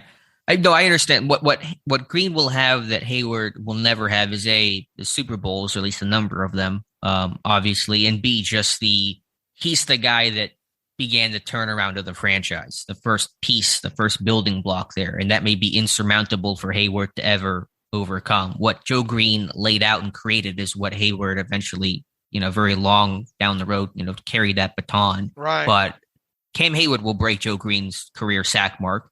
Right. He will rival the All-Pro and may not hit the exact number of Pro Bowls, but get close to that. But the game's different too, yada, yada. Well, yeah, we can get into that whole era thing and we can play that game all day. And I'm not saying that I would take Hayward over Green, but just the fact that we can even have that conversation, I think, speaks about how good Hayward is and just how dominant he's been, because this dude has been consistently great on and off the field for Pittsburgh. He's everything you want in a Pittsburgh Steeler. His own enemy is his own health right now. That's the only thing that could change any of the talk that you just had. If he starts getting injured and missing games, and if it wasn't Father Time. And if it wasn't for Green having that nerve issue in his shoulder, he would have been playing even longer. And this probably wouldn't even be a conversation because Green's numbers would have been even more off the charts. Right. But so we're looking. Long story short, the outlook for Cameron Hayward in 2022 is very good. Of course, as it's been and as it'll hopefully be. Connor Hayward, different situation. Rookie coming in, just trying to get a roster spot. Still weird that they view him as a tight end. It seems like exclusive. Like he says he's always in the tight end room, never in other rooms. I don't quite get that. I would still expect him to be used as more of an H-back, a versatile guy. If they don't do that, they're doing a disservice to him and to this team. But special teams and versatility and providing some offensive juice is going to be Connor Hayward's mission.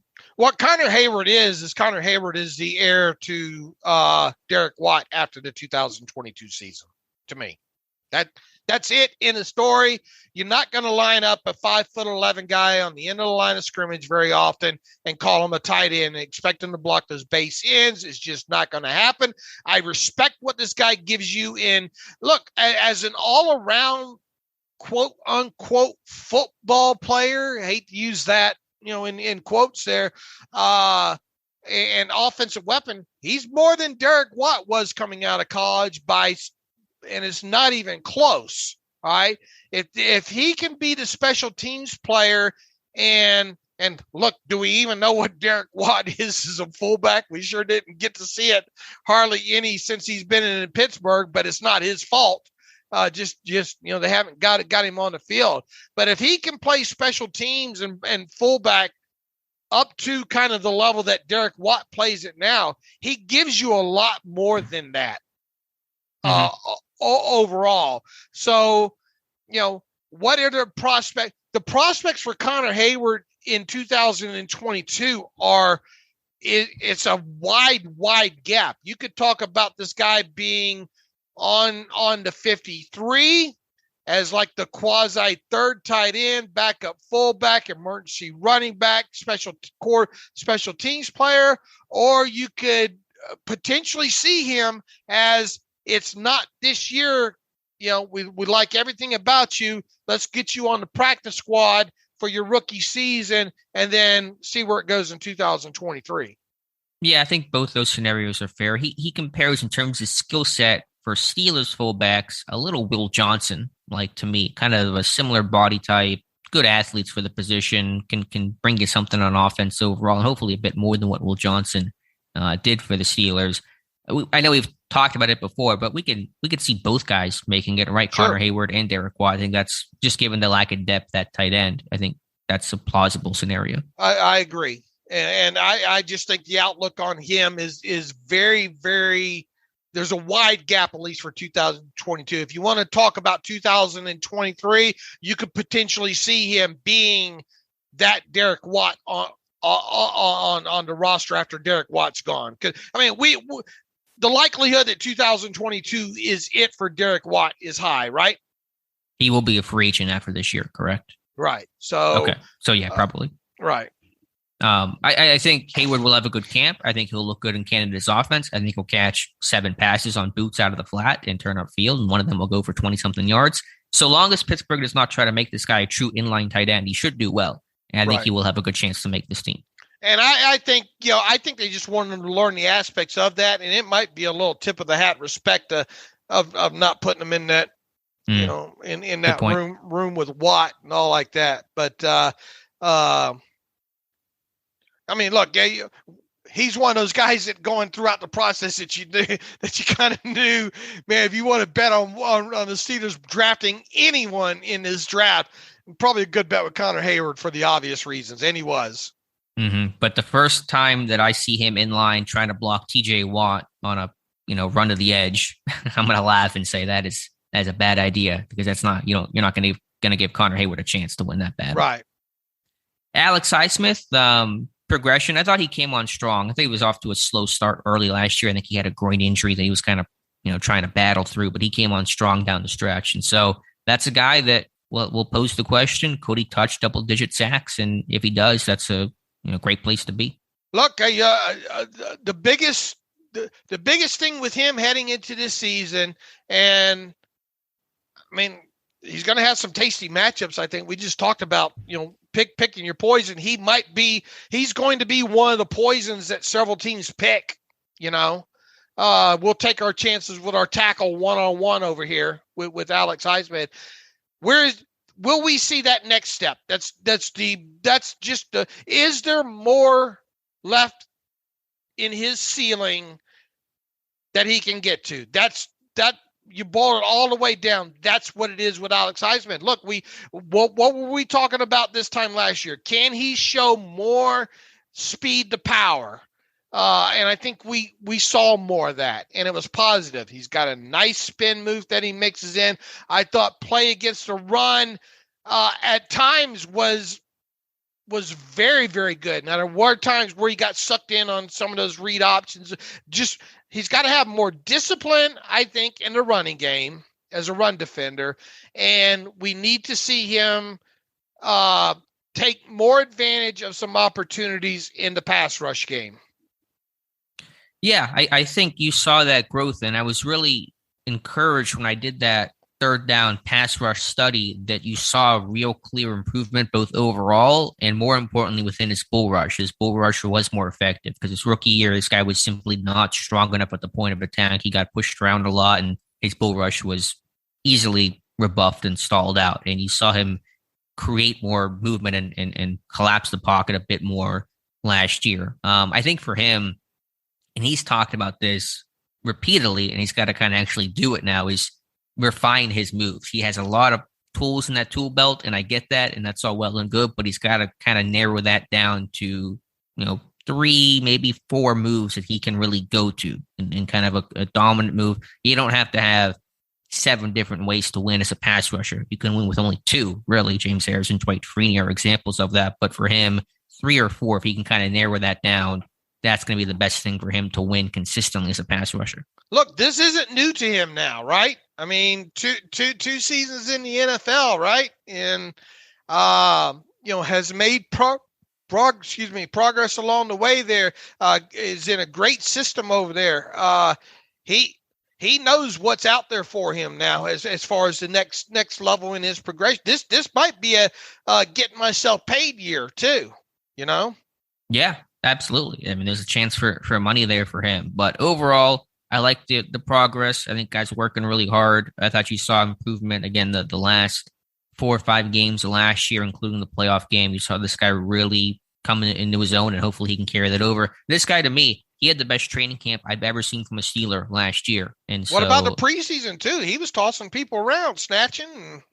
Yeah, he did that every day at camp, and it didn't quite carry over into the regular season. And again, injury may have been a small factor in that, but the talent is there with this guy. And if he can be an 8-sack, 10-sack guy, that is perfect. Well, I tell you, if these guys stay healthy, once again, they're going to be a lot of instances where Alex you want to talk about singling guys up. There's going to be a lot of Alex Highsmith probably not going to have to worry about getting poked in the ribs quite a bit. You know what I'm saying? Because the attention, obviously, Watt's going to get attention, and some of those other guys are going to get attention there. He's going to have a lot of situations where can he beat the left tackle? Yeah, and he'll face some good left tackles, and we'll see if Ronnie Stanley comes back, and you got Jedrick Wills, and who the Bengals have Jonah Williams still at left tackle. So there's some quality AFC North competition he'll have to deal with. He's done well against Wills, and he'll have to continue that this year. All right. So we just hope he takes that next step. And if he does, he might get paid next offseason. Myles Jack coming over, getting paid by Pittsburgh this offseason on a 2-year deal worth $16 million. Hopefully, one of these off-ball linebackers has to work out, right? You think? And so hopefully Jack is that guy. I think they've gotten their best cover linebacker they've had since Ryan Shazier. And this guy needs to play better run defense, of course, and probably overall play better than what he did a year ago. But I'm still happy with his signing. Yeah, I think he's not the player that he was when he originally came out. But, I mean, he should be an upgrade over Colbert. At least he better be. And, he's a guy that I think that you're kind of counting on to play 900 snaps for you at a minimum and be that guy on the field in sub-package situations, potentially wear the green dot. I mean, he's had several seasons of more than 100 tackles. And generally when Steelers defenses have been in that upper, that kind of elitish kind of area, top 5 or so, you usually have that guy at the middle linebacker position logging those 100 or more tackles, right? He needs to do the stuff that Minkah Fitzpatrick doesn't need to do. Mm-hmm. Man, put that on a bumper sticker. I mean, my goodness. I don't know. Can I fit that with that cell down in the strip? You got one customer. Strip area. Yeah. Some of those makeshift T-shirts over there. Look, get them on the ground 4 yards down past the line of scrimmage instead of 9 yards down past the line of scrimmage. Right, but to me, can you put that on a bumper sticker? That might be a little harder to do. Right. I think a little more obscure. But I think overall, can you get a linebacker who can actually cover? Devin Bush is supposed to be that guy, has the athleticism, does not have the technique. What I've seen from Jack, he has that combination of the athleticism and the technique and the overall just ability to cover and deal with a Mark Andrews or deal with a number 3 receiver that kind of runs an option route in the middle of the field. Not in a man-to-man kind of sense, but just being able to maybe zone match and things like that. So can they get a guy who can actually cover and move functionally in space going backwards? That's the key. Right here, he'll probably have a few sacks. You can send him on occasionally there. He'll probably get a couple of those, but more than anything, you need a guy that can fill the proper gap, that can make the tackle, and give you something. I'm cautiously optimistic about, because you kind of draw these guys up sometimes, and this is kind of the guy that you would draw up to be in this defense right now, right? Yeah, I think so. And maybe most importantly is who's going to be kind of the signal caller, wear the green dot, and just be the every down guy. I hate doing this rotation of guys coming off the field and they're playing Robert Spillane and dime packages for reasons that never made sense to me. So hopefully Jack can just be the every snap caliber player. This, as good as this front can be, if they stay healthy with all the names that we rattled off previously, especially in today's podcast, they've got to have somebody in the middle that can get it done. Sure, and I think and I hope Jack can be that guy, but I also kind of worry I caution myself to say this is the time where hope springs eternal, and we've been down this road before. Maybe it's Avery Williamson, maybe he can be the guy. How about Joe Schobert? He can be the guy, and now we're Miles Jack, and hopefully he can be the guy. And eventually, you think someone's got to work out, but we've yet to kind of find that guy that's been able to stick. Right, and look, it's a 2-year deal. You're talking about this could help you bridge to whoever the next guy is if he's good enough, Right. If not, it'd be one and done, And history says that it might be the case, but hopefully he's the exception to that. Donovan Jeter, I'm a little excited about Donovan Jeter. I know that people haven't. I'm thinking Donovan Steiner. I'm getting my Donovans mixed up here. Yeah, this is the undrafted guy out of Michigan. This is a Michigan product. Yeah, we'll get to Steiner in a little bit, but so. I'm less excited. I'm sorry, Donovan Jeter. I'm less excited about you than I am Donovan Steiner. But I don't know much about you other than you were kind of a big run defense plugger at Michigan, and you're going to be in a defensive line room that is trying to get a whole lot better than last year. If you can play good run defense, Pittsburgh's going to love you, and you might have a chance to stick on a practice squad. Yeah, 24 of his 38 total tackles during his college career came in 2021. So, and he did play up and down on defensive line at Michigan. He enters the NFL as a project. At least he did come out of a Big Ten school like Michigan there. The best hope for him, and I really think it'd be a huge achievement by him even, is if A, he survives all the cut down dates, and then B, winds up on the practice squad for the Steelers. I really think that's the kind of his best case scenario here. It feels like an also run kind of guy. A guy that's not going to get a lot of snaps there, a lot of chances to prove himself during training camp and the preseason. So he's got to almost be damn dead solid perfect, Mm-hmm. I don't expect much from him as a pass rusher, so he's got to play really solid, probably more traditional two-gap like defense where he's able to take on blocks, play with good technique, of course, be assignment sound. But again, if you can play some run defense, Pittsburgh's looking for that. And hey, Tomlin loves himself a Michigan man, so you never know. There are a lot of people in that room, though. Yep, no, it is crowded, absolutely. Buddy Johnson, the last name we'll cover today. And Boy, what was Adam Rank called him? What did Adam Rank call Buddy Johnson? Breakout player of the year. Jeez, that you want to talk about pointing for the fences.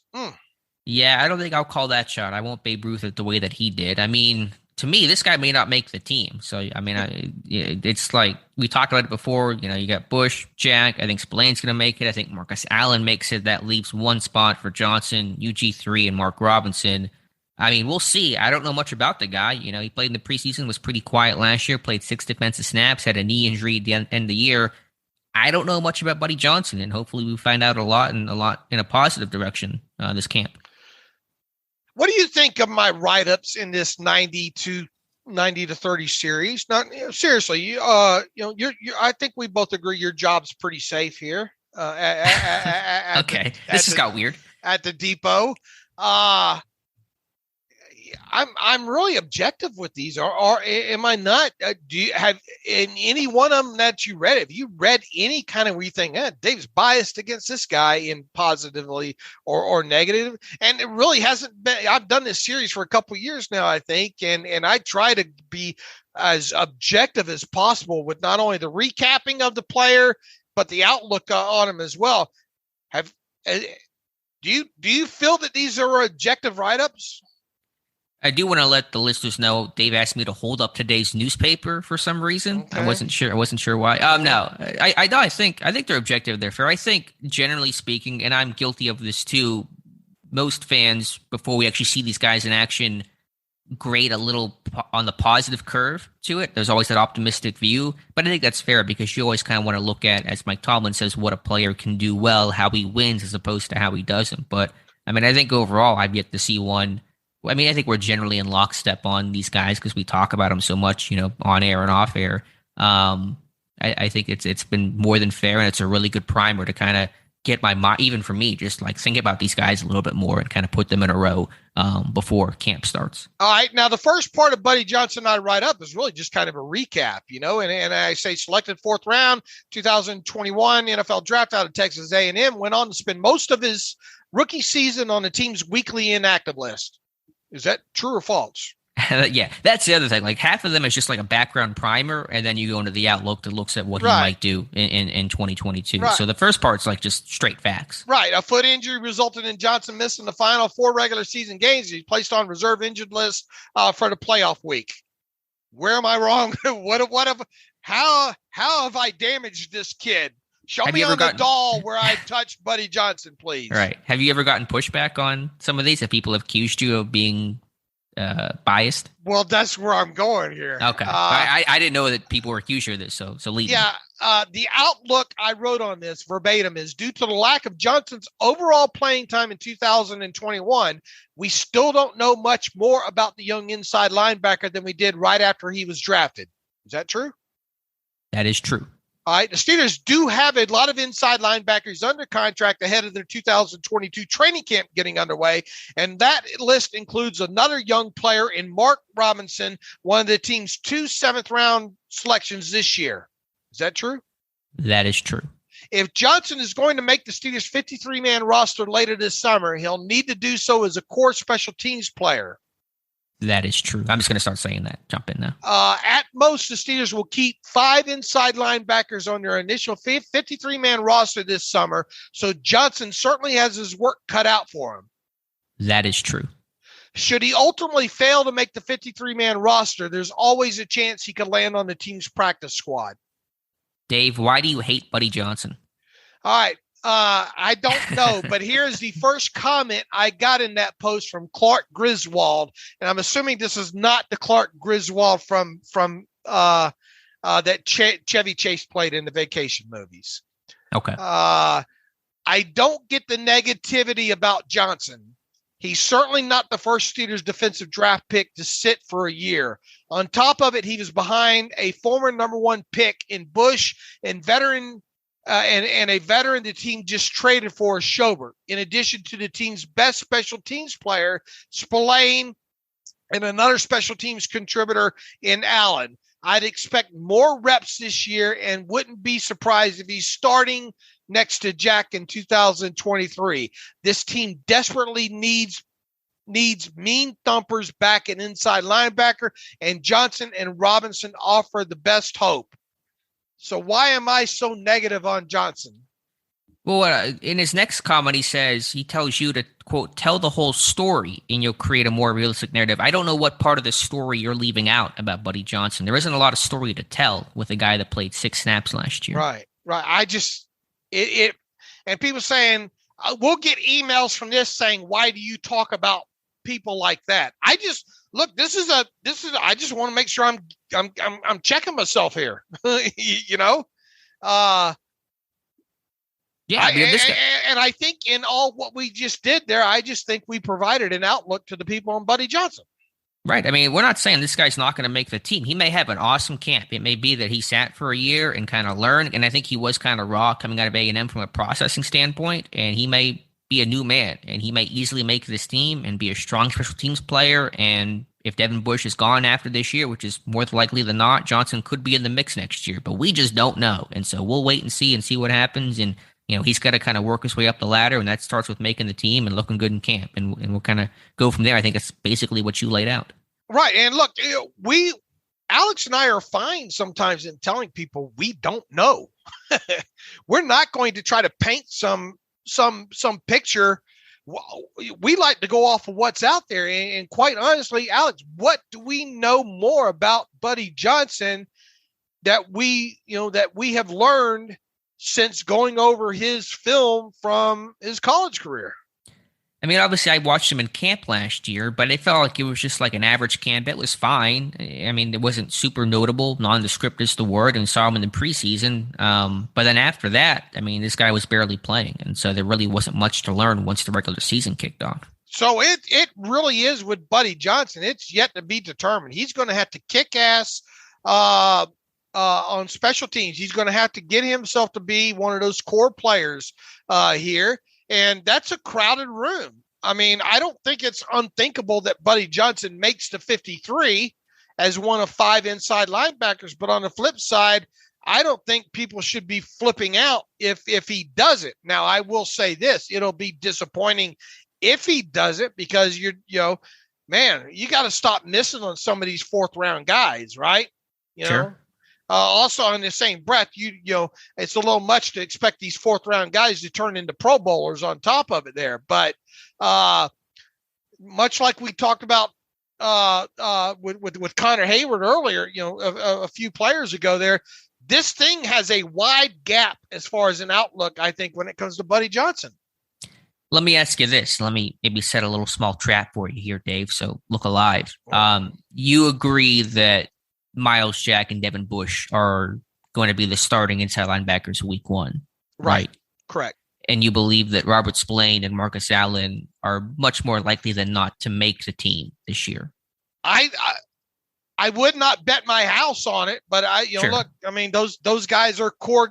Danny Smith's going to have a say about a couple of these guys staying on the team. And favorable odds they make, and not guaranteed, but favorable odds. Okay, so that leaves one spot for 3 guys: Buddy Johnson, UG3, and Mark Robinson. If you had to pick one name, who has the inside track on that 5th spot as we enter training camp? Man, I think UG3, because of him coming around and doing what he did on special teams, and at least knowing the defense, and probably having the ability to at least play both spots in the pinch. Not that we want to see it, but realistically, I think UG3, needs to be beaten out. Yep, that's exactly what I was going to frame it as. I think Buddy Johnson can beat UG3 out, but he's got to prove it. He's got to compel this team to keep him beyond just, he's the draft pick. Last year, you could get by on being, he's the 4th round draft pick. This year, you are off scholarship, my friend. And so you better do something that makes this team want to keep you, not feel like they have to keep you. And as you said, and I think that's the key term there when it comes to UG3, one of these kids has to beat him out. And Yep. it's not unthinkable, but it has to happen.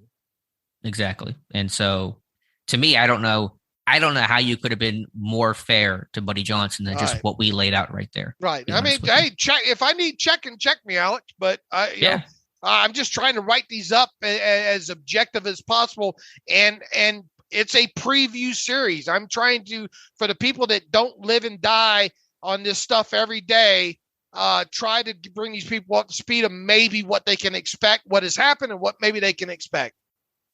Did you get any pushback on the Nate Gillum preview when you had Gentry, Gillum, and Chaz Green? Did you get any pushback on? I don't know. Sometimes I'm afraid to read these damn things. I say that because I know that I think maybe his dad comments on the site, because I said something about Gillum last year and I was wrong, and he checked me and I was incorrect. But I just know occasionally there are the parents. That, I don't see anything in here on Gillum. Okay, just checking. That may happen. There may be a Mr. Gillum that takes you to school. So be aware of that. Head on a swivel there, Dave. All right. What did he get you for?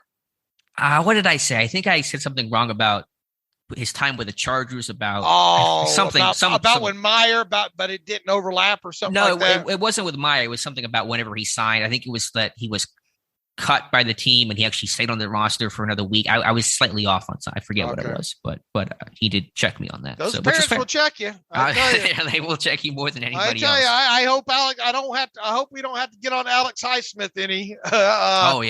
Because his dad does not take kindly to criticism of his son. I will say, and this is a little rabbit hole, so I apologize in advance. Our job is tough because we got to be fair about the player, and we have. Right. I always have to kind of tell myself, someone may get mad at this, a parent may read this, but if I have something negative to say, I have to write it. Otherwise, I'm doing myself and the site and the readers a disservice. And I know that some people out there or other places are more hesitant to say some of those negative things because they don't want to deal with the pushback, and there's a bias there. And so we really work hard not to fall into that easy trap. We have built this site that way, and the podcast and everything that we do is and the people that we hire. And look, it's hard to take the fan hat off, Yeah. It's not even that, but like, to me, if you get too close to some of these other people or even a player, then you kind of start skewing how you talk about the player. And that's a dangerous road to go down. All right. That's the 6 from this time, right?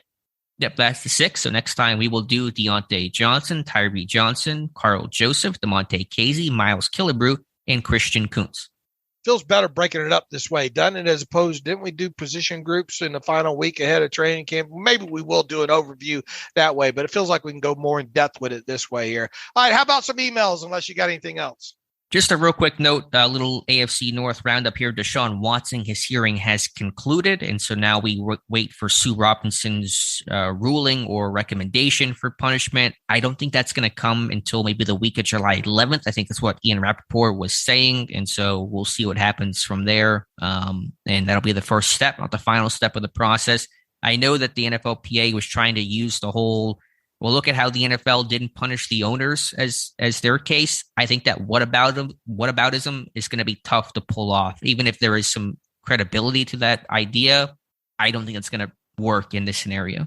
I don't know how it's going to turn out. All I know is what people write and say and what I read and all like that. But I'm going to be surprised if it's not an indefinite suspension from where we're at right now. Yeah, I really don't know what to expect, but I think it'll be on the harsher end of things than the more lenient end of things. And again, Roger Goodell has the ability, if there is any sort of punishment, to just do whatever he wants to do, which I don't know how that's a system that was made and how the union never agreed to that, but that's the union for you. All right, before I send you off to watch Bull Durham, from Jim Bendis, is Kevin Colbert still with the Steelers organization? Just wondering. By the way, someone said they love the part where I say, let's get to some reader emails and close out today's show. So let me just say that real quick. Okay. Say it. Well, I just did. So there you go.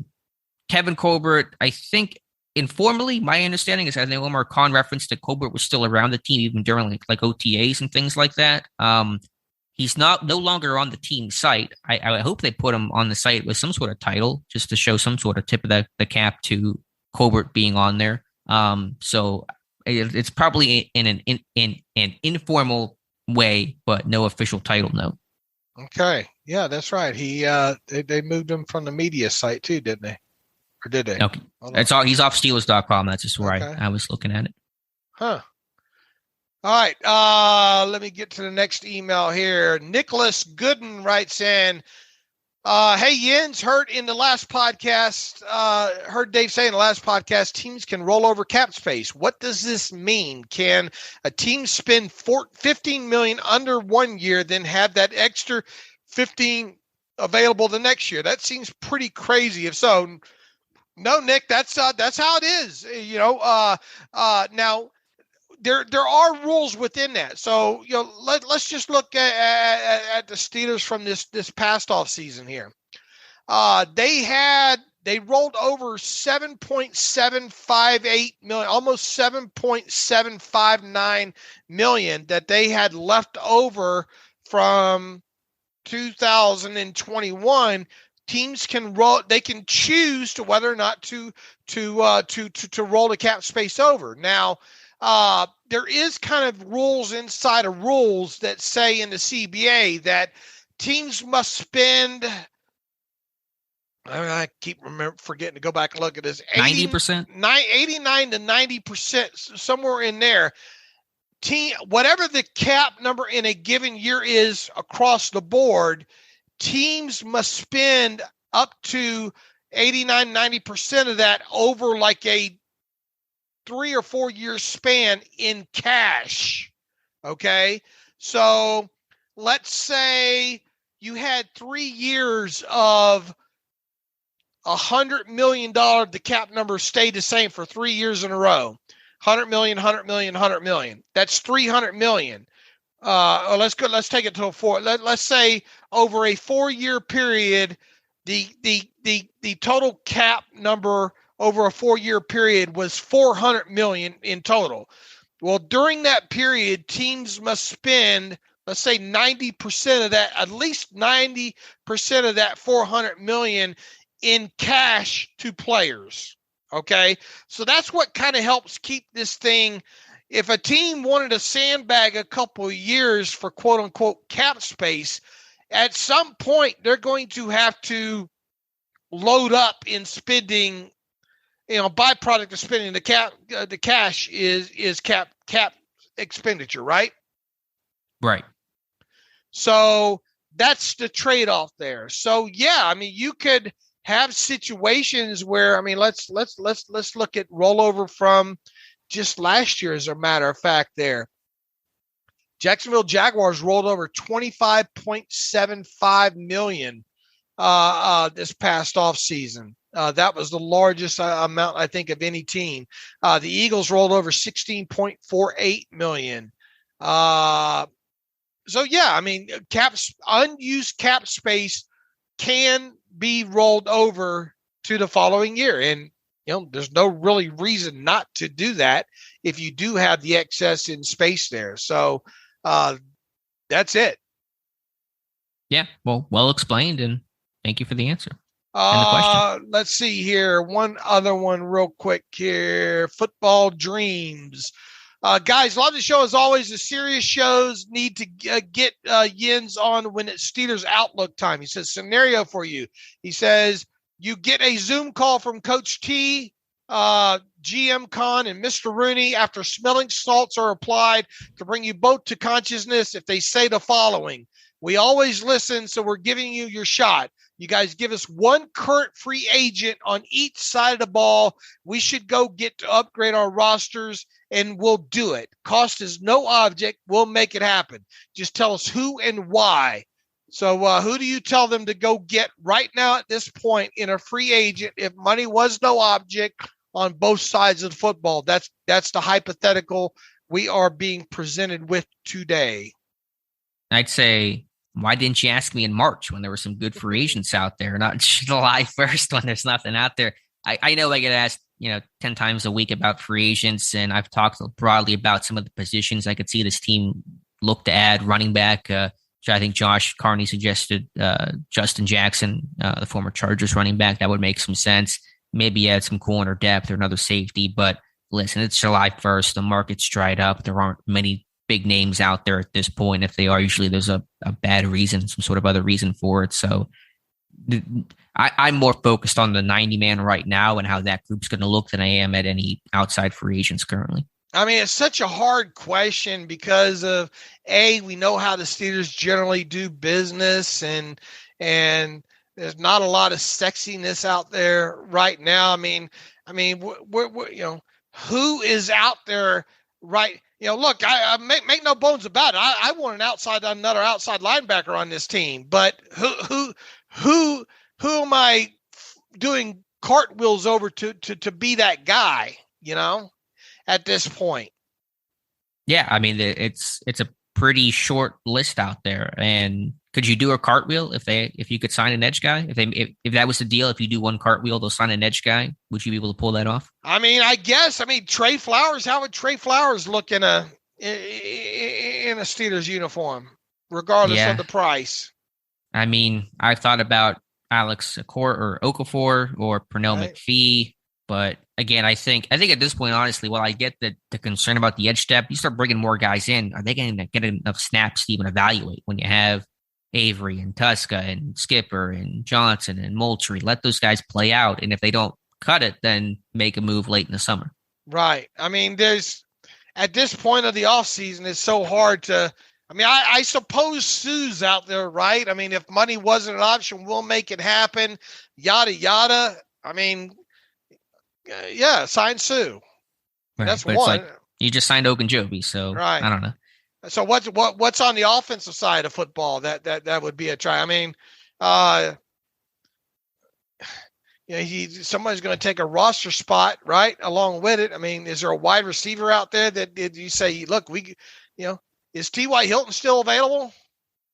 Is he even retired? A list of names, just real quick. I'm just literally typed in top free agents available. Odell Beckham Jr., Dwayne Brown, Trey Flowers, J.C. Treader may become a popular suggestion. Will Fuller, Eric Fisher, Julio Jones. I mean, you can pick somebody, I understand why people send us these emails. But I guess on the flip side, I kind of wonder what they accomplish other than, I guess people paint us in a corner of guys that we would like, that maybe we could say after the fact that, see, we told you we should have gone after them. I don't know. It's just some of these exercises just aren't fruitful. You know what I'm saying? Yeah, I understand fans always want to tweak the roster, and is there somebody else that you can add, and that's exciting, and it's July, and there's not much going on. So I'm not mad at the question. I just don't spend a lot of time thinking about free agents in July. All right. With that, I think we've got about an hour and a half in, or almost 2 hours now, I guess, at this point here. So I guess we should call it quits there until Tuesday there. So anything else, Alex, before we go? Very happy Bobby Bonilla Day. Okay, that's the day that he gets paid like $1.2 million from the Mets. So that's always it's a better day for him than it is for me. Not good bad, day all around. Not bad work if you can get it. All right. In the meantime, you can follow me on Twitter at Steelers Depot. Follow Alex on Twitter at Alex_Kozora. Follow the show at Terrible Podcast. Email the show theterriblepodcast@gmail.com. Let's see, if you like what we do and want to help to the cause, go to SteelersDepot.com, hit the donate button. Also, if you like an ad-free version of the site, go to SteelersDepot.com, hit the ad-free button up right, navigational bar, $25. You can have an ad-free version of the site for a year there. So we will be back, should be back on Tuesday. Everybody have a really, really safe July 4th weekend, holiday weekend here. Please don't drink and drive. Get an Uber, call a friend, whatever. And also be careful with the fireworks. We still want you to be able to count to 10 or 8 or whatever your specific case might be as it is right now. So until then, as always, thanks for listening to the Terrible Podcast with Dave and Alex.